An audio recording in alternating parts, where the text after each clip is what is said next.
સુભદ્રા સાસરે કાનો શિખામણ આપે જો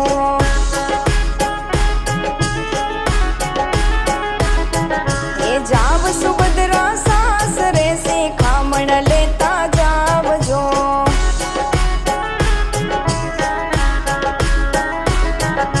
સવારે વેલા ઉઠીએ બેની ખમકારો નો કરીએ જો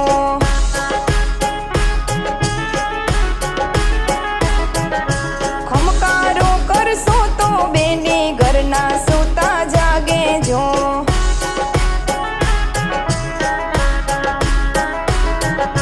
રસોડામાં બેની પ્રેમથી ફરીએ